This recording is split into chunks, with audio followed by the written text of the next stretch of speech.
Hi, it's Michelle. Welcome back to my channel. If you're new here, my name is Michelle. I make videos about books. Please hit the subscribe button. It really helps my channel grow.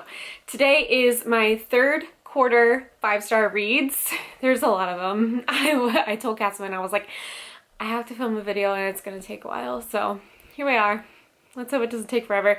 I started doing the 5-star reviews per quarter instead of doing monthly wrap-ups, and I just feel like it gives me a break and I get to talk about books that I love. And also I almost forgot to film this video until I saw someone else say it's the end of third quarter, and I was like, oh god, I'm doing this video series. So here we are. I'm going to start with July and then go into August and then obviously September, and that's how we're going to do this.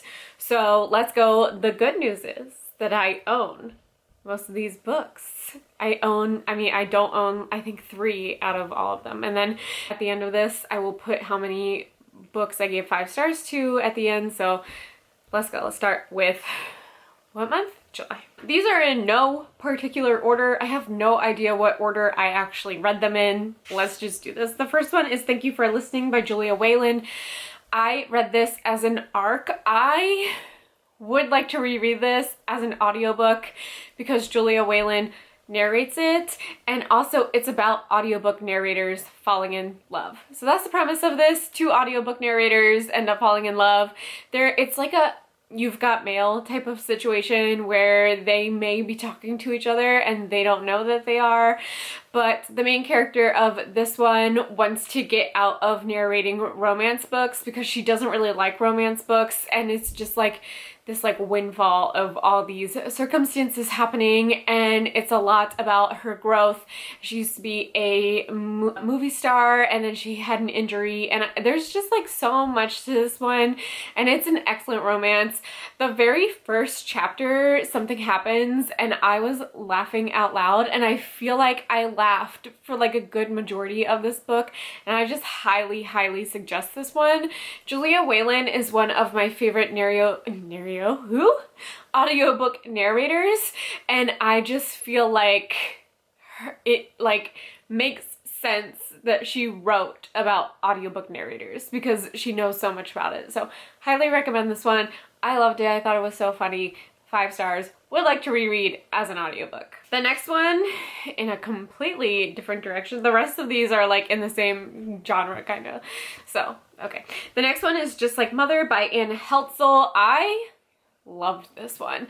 I was talking about this with Lexi like yesterday, and we were saying how the plot is pretty predictable. Like, it wasn't anything new, but just like the vibes of this and the journey, and also the audiobook of this one was just so good.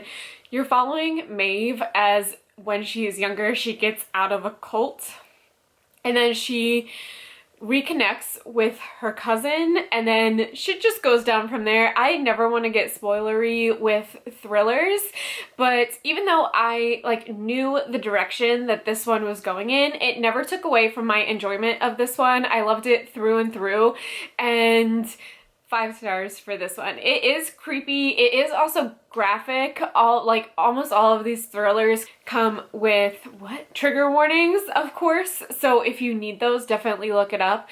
But I absolutely loved my time with this one. I would read it again, and like I said, the audiobook was just super good. The next one is going to be on my best books of the year list, and that is Jar of Hearts by Jennifer Hillier. This was recommended to me by Katrina from Katrina Brown. She also recommends another book in this pile, so hold on. But this follows a woman who is getting ready to get out of prison, and we go back in time and figure out what she has done to get into prison. And the conclusion of this one, I just didn't see coming. So when everything was revealed, I gasped out loud and was just like, whew, blown away by this one. I read it in one night on sprints. I didn't really want to come back and talk to anyone because I just wanted to keep reading. So that's how you know it's good. If you don't want to come back to the group and be like, so this is how my book is going. You just want to read the book. Absolutely love this one. I know this is going to be on my best books of the year list, so highly recommend this one. I love Jennifer Hillier. This was the first one I had read by her, and now I'm trying to read all her books because I just feel like she is a great thriller author. This one is completely different too. I don't know what I'm talking about. This is YA. This is a reread. This is Amy and Roger's Epic Detour by Morgan Matson. Morgan Matson is one of my all-time favorite authors. Doesn't matter if it's YA, doesn't matter if she's one of my favorite authors. I have a quote from her tattooed on me. So like, it's serious between me and Morgan Matson. This was a reread with my friend Amanda. I will put her blog down below. But the first time I read this, I gave it 4 stars. What I had done is I had gone backwards through Morgan Matson's backlist, and this was the last one that I had read, even though this is her debut. And so at that time, I felt like it was the weaker of all the ones that I had read. Upon reread, this is a super strong debut. Like, I was telling Amanda that it was a debut, and she was like, this is a debut? Because it's so good. This follows Amy and Roger. Roger is transporting Amy across the country to Connecticut from California, and they get into like hijinks along the way, and they, you know, end up falling in love. Listen! I know it's YA, but I will defend YA. I love YA still. So like, it's a good one. If you're looking for a good summer YA contemporary, I highly suggest this one. I had a great time listening to this. The audiobook is the Audible exclusive, which fucking sucks, but I had a great time listening to this and going back with this, and it was great. 5 stars for this one. The next one, completely different. I should have put these in some kind of order. I didn't. This is actually one that I had soft DNF'd like 2 years ago, I think, and picked it up for Summerween and absolutely loved it. And that is the Southern Book Club's Guide to Slaying Vampires by Grady Hendrix. This book is so big. The audiobook was like 12 hours, which doesn't seem long, but like, it's really long, even at 3 times speed. This follows a small-knit community who may be infiltrated by what they believe is a vampire, but no one is listening to the main character. No one will listen to her. They don't believe her because this guy is like so friendly, so nice, and there's a lot of gaslighting, and there's a lot of sexism, and the writing is amazing. I have said this to a couple of people and maybe in a review, but Grady Hendrix is able to write like so many different books. I know his other one is going to be for September, I think, but his, like, he just writes so well in like so many different things. Like, I know it's all horror, but like, this is vampires. I'm going to talk about Exorcism later. I just read an arc of his new one, and that is something completely different, and I just feel like he is so kooky with his ideas, but like, it just works in the writing. So I absolutely love this one.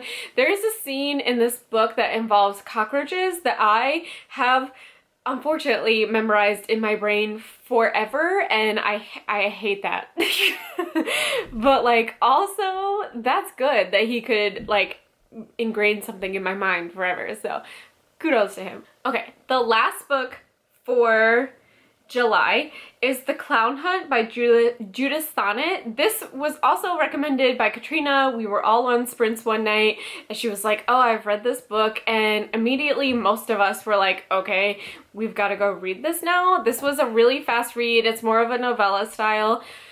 This is rough. This is extreme horror, and there is one scene in particular that I personally will not ever be able to forget. And I know that like Monica read it and was like, absolutely not, I did not like it. Gabby from Ola Books read it and was like, absolutely not, I did not like it. I read it and was like, absolutely not. I don't know if I liked it, but the writing and the story were so good that I ended up giving it 5 stars just for the ride alone. But like, it's extremely triggering and it is extreme horror, so you should go in knowing that. But I absolutely suggest this one. I think it's like $2 on Kindle forever. So like, absolutely recommend this one. I know it's like completely different from what I usually read, but I'm breaking out of my shell with reading and I absolutely love this one. So yeah. Okay, next is August. This is where we start to get a lot more 5 stars. I don't know what happened in August and September, but I gave like every book I've ever read 5 stars. So let me start with the one that I don't have, and this is another Judas sonnet, and that is Chainsaw Hooker. This is exactly what you think it's going to be. It's this hooker who has a chainsaw who sends her enemies to hell.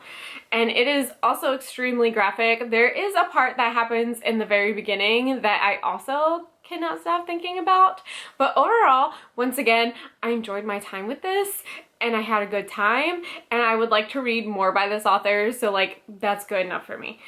Now let's get into the books that I own. It's a lot of them. Okay, once again, these are in no particular order, so like I don't know what's coming next. But the first one is Dead Silence by S.A. Barnes.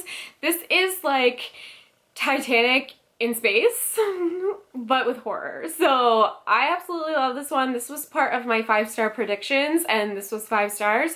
It starts with this crew in space working, and they get like this signal, and it's this missing spaceship that went missing 25 years ago, and they're getting a signal from it, and so they want to go on the ship and recover things from it to say that they have proof that they have found it.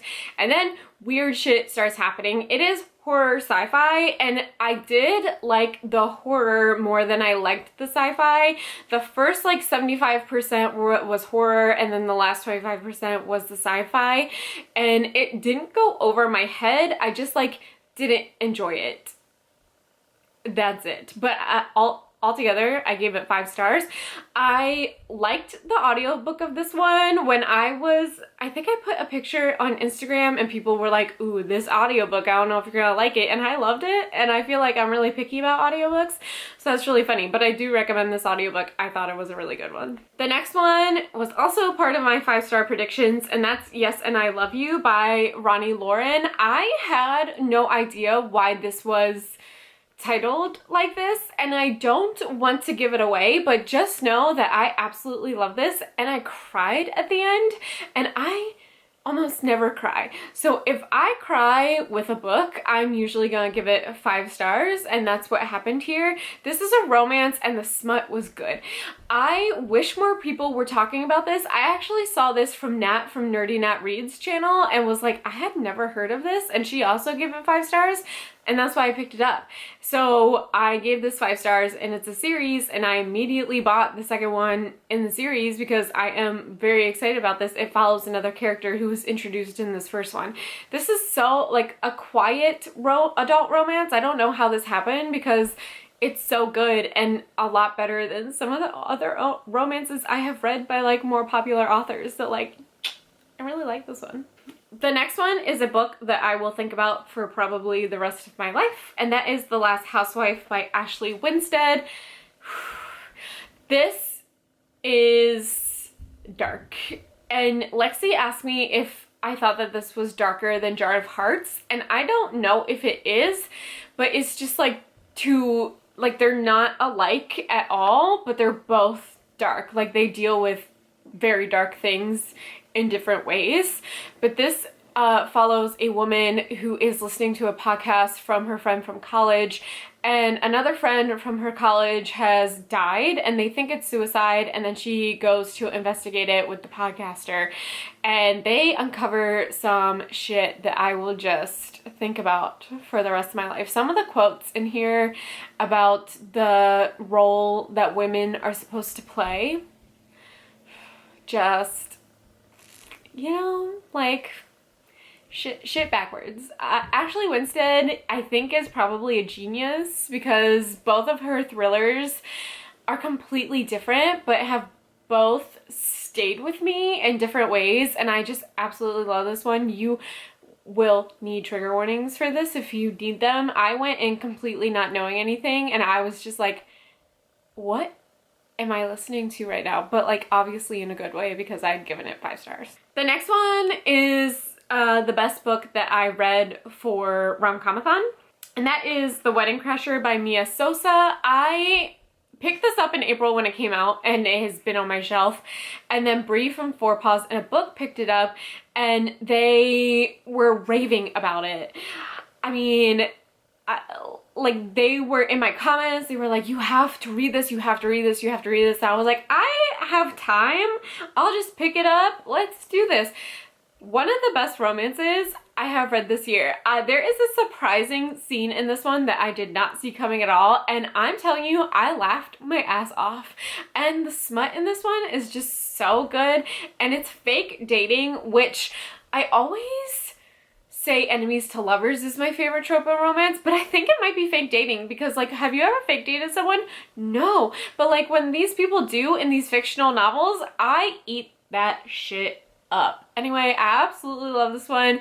This is going to be on my favorites of the year list. I absolutely know it. I love this one so much. You can tell how much I love it just from my energy. The next one is a book that I read for the Pyramid Book Club. I have no idea what month. I guess it was the month of Augusta. Anyway, that's Upgrade by Blake Crouch. I was the only one in the book club to give it 5 stars, but not the only one, like, from the comments to give it 5 stars. I feel like overall people really like this one, so I feel vindicated. That's great.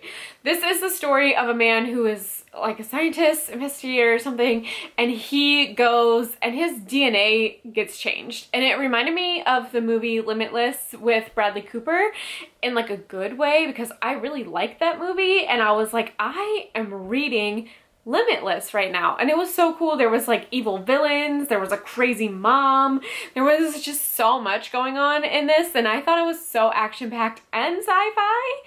It was sci-fi thriller. It was great. I had a great time reading this, and I absolutely recommend this one. I've only read 2 Blake Crouch, but I've given them both 5 stars. So absolutely love this one. The next one is an oldie but a goodie, in my opinion, and that is Twilight by Stephanie Meyer. This is probably my 5th time rereading this one. I'm not going to talk about it long, but I gave this 5 stars. I think every single time that I have read it, I have given it 5 stars, not only for the nostalgia, that's definitely a part of it, I'm not gonna lie to you, but also because it's a good story. Like, deep down, this is a good story, and this, like, is really where YA started taking off, and we have to, you know, acknowledge that, unfortunately. So 5 stars for this.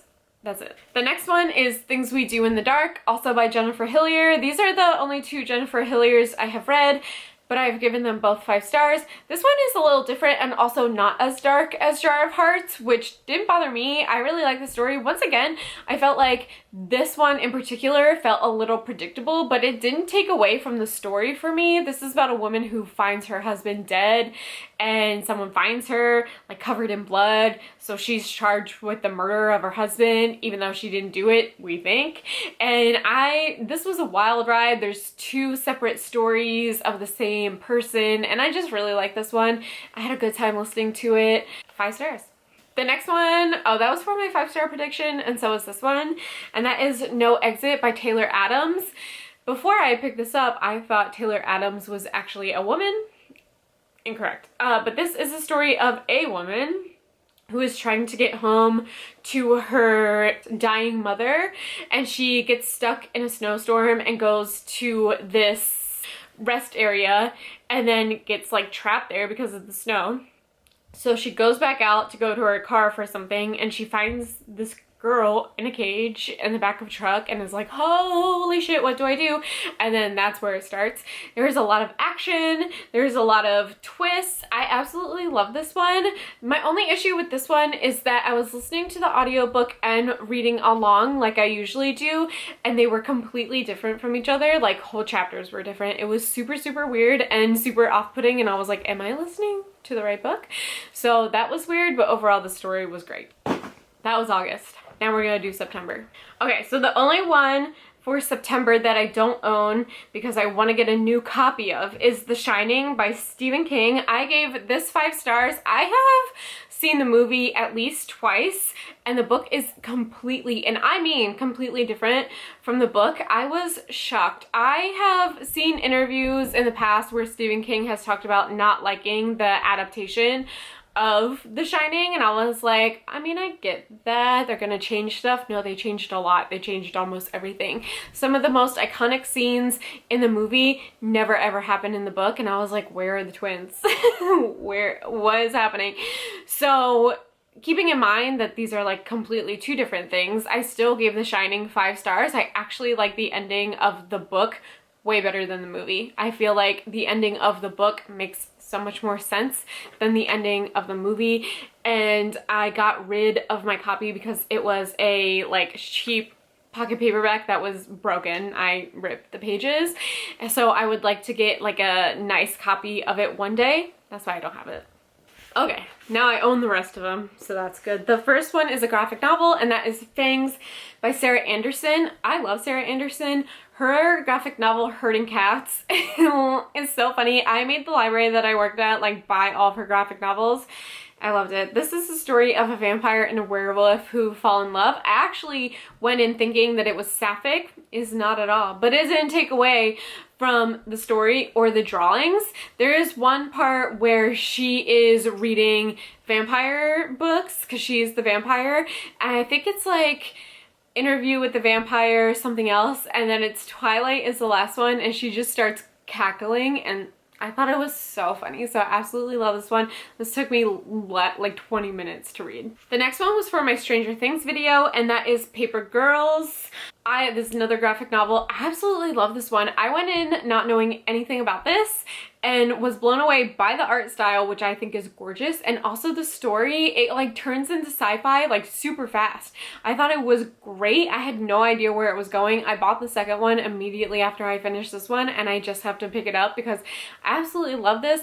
I know that the series on Amazon got canceled. I haven't watched it yet, but I would like to watch what was put out, so we'll see. The next one was reading my lowest rated and highest rated book on my shelves, and this was my highest rated, and this is All My Rage by Sabaa Tahir. This is the first Sabaa Tahir I've ever read, and I decided to pick this one up because it was her young adult contemporary debut.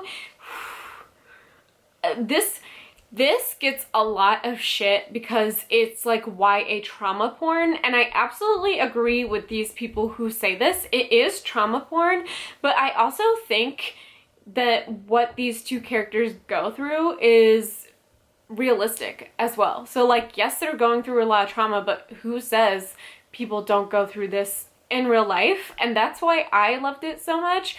This was just put on the National Book Awards shortlist. I'm really happy for Sabaa Tahir. I think that more people should read this one. It was really heartbreaking, to be honest, but like it still ends on a hopeful note, and I think that's why I liked it so much. The next one is one that I stayed up all night on sprints to read because I couldn't put it down, and that's Hidden Pictures by Jason Rakulak. I absolutely love this one. 5 stars. Amazing. This follows a live-in nanny who is obviously watching this kid, and the kid starts like innocent drawing pictures, and then the pictures start getting super creepy and like some supernatural paranormal shit goes on, and it's a horror that turns into a thriller, which I think was really cool. Like it was like it was like action-packed the whole time. There was one plot point that I thought was going to happen, and I was gonna have to like either DNF or give 1 star, and it completely didn't happen, and I was like, whew. So I ended up giving this 5 stars. It was amazing. I listened to the audiobook, but then I read along with the physical, and that's because it actually does have pictures in it, and the pictures are really important. So although I think the audiobook was good, I do think it's good to also have the hard copy in front of you. The next one is If the Shoe Fits by Julie Murphy. I love this one. This was a Cinderella bachelorette style thing with a plus size main character, and also this was a closed door romance, which I normally like balk at, and I'm like, come on, give me this smut. It did not matter. It did not matter that this was closed door. I loved this so much. It was adorable. It was uplifting. It was so cute, and I love this. I know that this is part of a series and that Jasmine Guillory wrote the second one, and I cannot wait to read these. Like, I can't even tell you how much serotonin this one little book gave me, so absolutely love it. The next one is one that I really loved, and that's Daisy Darker by Alice Feeney. I just read And Then There Were None by Agatha Christie, and this is what this book is compared to. I absolutely love this. This takes place on Halloween. This whole family goes to grandma's house to celebrate her 80th birthday, and then one by one, people start dying, and you're like, what? And then I thought the reveal was obvious, and I have heard a lot of other people say that it was obvious, but for me, that didn't take away from the reading experience, which is how I rate books, just on my experience alone. So I ended up giving this 5 stars. I had a great time. The audiobook was also really good for this one. The next one was another Pyramid Book Club book. I had originally given this 4 stars, but I put it up to 4.5, which is a 5 for me on Goodreads, so that's why it's in this list, and that is Stay Awake by Megan Golden. I don't think that this is the perfect book, but I had a great time listening to this, and I never really knew what was going on, and the killer is revealed, and I was like, oh. And it just like left me on the edge of my seat the entire time. And overall, once again, I just had a good time listening to this one. I don't think it was perfect. There were definitely some things that annoyed me, but overall, I just really liked listening to this one. The next one on my list is Cackle by Rachel Harrison. This was apparently marketed as a horror, and I don't think it is. It definitely has horror elements, but to say that it is a horror is completely mismarketing. It's like a contemporary horror, cozy horror. Anyway, so this woman gets dumped after being in a relationship for 10 years, and she moves upstate New York, and she meets this woman named Sophie, and they form a bond, and it turns out maybe she can do witchy things, and I absolutely love this. It had the perfect fall vibes of this whole thing. The perfect fall vibes. I absolutely love this. And like, I'm terrified of spiders, and there's a lot of like spider scenes. Didn't bother me. I just had an absolute great time reading this one. If you're looking for like a cozy horror, I absolutely recommend this one, especially if you like witchy stuff. And then the last book that I read, not the last book, but the last book that I want to talk about for September, and probably my favorite book of this entire quarter. Is this a quarter? This entire 3 months. And probably my favorite book of these whole 3 months is My Best Friend's Exorcism by Grady Hendrix. So I've had 2 Grady Hendrix books in these 3 months, and Grady Hendrix is now an auto-buy author. I have read an arc of his new book coming out in January. I have met him. I am a stan. I love this creepy man. My Best Friend's Exorcism is my second favorite book of the year. I'm obsessed. I am so afraid to watch the movie because I don't think I'm going to like it, because I don't think it's going to be a true adaptation of this amazing book, and I'm really sad about it. But this follows 2 friends, and one of them may or may not have been possessed by something. And the back says, "Is their friendship powerful enough to beat the devil?" There are scenes in this book that I will absolutely never forget in like a really good way. Like pretty much the same thing as Southern Book Club's guide.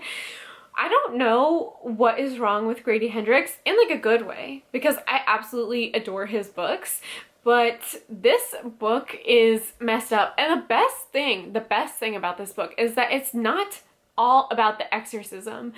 It's mostly about friendship, which I really loved. Like, I loved the ending of this book. I know that there have been people who were like, this ending is so Hallmarky. Who cares? I love Hallmark movies. This is exactly what I wanted. You get the terror from the whole fucking exorcism, and then it's a Hallmark ending?